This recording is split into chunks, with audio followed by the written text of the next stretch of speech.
Pramudia Anantatur. Novel Anak Semua Bangsa adalah karya sastra besar yang tidak hanya menyajikan narasi historis tentang kolonialisme, tetapi juga refleksi hukum sosial dan moral yang ditulis oleh Pramudia Anantatur dalam kondisi penahanan politik di Pulau Buru. Novel ini adalah manifestasi perlawanan terhadap ketidakadilan yang sistematik. Melalui tokoh Mingke, kita diajak menelusuri transformasi kesadaran seorang intelektual pribumi yang menyadari bahwa hukum kolonial, meski tampak formal dan beradab, hanyalah alat kekuasaan. Disinilah konsep filsafat hukum menjadi penting karena novel ini memperlihatkan ketegangan antara hukum positif dan hukum alam. Kajian ini tidak hanya menggunakan pendekatan sastra, tetapi juga menggunakan pendekatan hukum dan postkolonial, kemudian kritik hukum untuk melihat bagaimana kekuasaan menciptakan dan memanipulasi makna keadilan. Identitas novel Anak Semua Bangsa karya Pramudia Anantatur diterbitkan oleh Hasta Mitra pada 1981 yang bergenre fiksi sejarah realisme sosial, merupakan salah satu karya dari teologi buruh. Dalam sinopsisnya, setelah kehilangan analis, Mingke mengalami pergeseran kesadaran. Ia tidak lagi hanya menjadi pemuda terpelajar, tetapi seorang jurnalis yang mulai menyuarakan penderitaan rakyatnya. Ia menyadari bahwa sistem hukum kolonial tidak netral, melainkan instrumen kekuasaan yang digunakan untuk menindas. Disinilah muncul kesadaran hukum alam dalam dirinya, bahwa keadilan sejati harus berpihak pada manusia, bukan berpihak pada sebuah sistem. Dalam perjuangannya, Mingke mulai memahami bahwa hukum kolonial didesain untuk mempertahankan kekuasaan, bukan untuk menjamin sebuah keadilan. Hal ini tergambar jelas dalam kasus Nyai Ontosoro yang hak-haknya dirampas karena status sosialnya. Mingke memilih pena sebagai senjatanya, menyuarakan narasi tandingan terhadap hukum yang opresif melalui media dan tulisan. Selanjutnya, saya akan memperkenalkan tokoh-tokoh yang berada di dalam novel Anak Semua Bangsa. Yang pertama ada Mingke, yaitu intelektual pribumi sebagai simbol perlawanan hukum kolonial. Yang kedua ada Nyai Ontosoro, sosok perempuan mandiri yang menantang hukum kolonial patriarkal. Dan yang ketiga ada Annelies, simbol ketidakberdayaan di bawah hukum kolonial. Yang keempat ada Komer dan Jean Marais, yaitu jurnalis dan pemikir barat progresif membuka mata Mingke. Dan yang terakhir ada Truno Bauso sebagai simbol perlawanan rakyat kecil.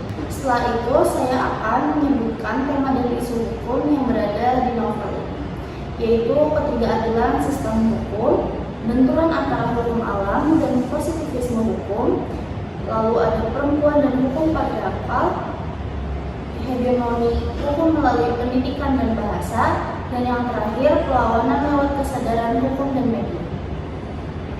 Selanjutnya teori hukum yang terkandung di dalam novel ini. Yang pertama ada hukum alam. Hukum ini ditekankan pada keadilan universal dan hak asasi manusia.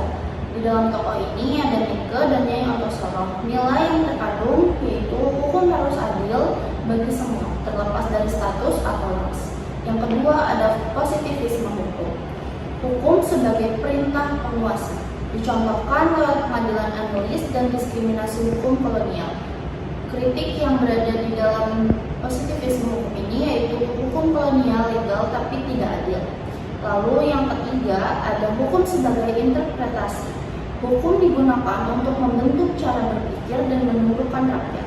Bahasa Belanda dan pendidikan hukum kolonial sebagai alat hegemoni.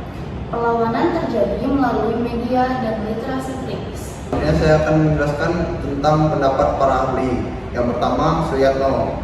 Hukum kolonial dalam karya Pramudia adalah bentuk hukum represif yang menampilkan ketimpangan rasial dan kelas. Yang kedua, pendapat Raharjo.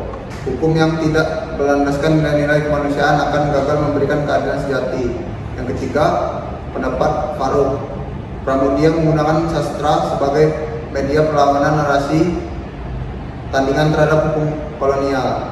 Yang keempat, pendapat Wicaksono. Mingke mengalami double consciousness, ketegangan antara pendidikan kolonial dan identitas pribumi. Kelima, pendapat Saraswati. Nyai Ontosoro mempresentasikan agensi perempuan dalam struktur hukum yang seksis dan kolonial.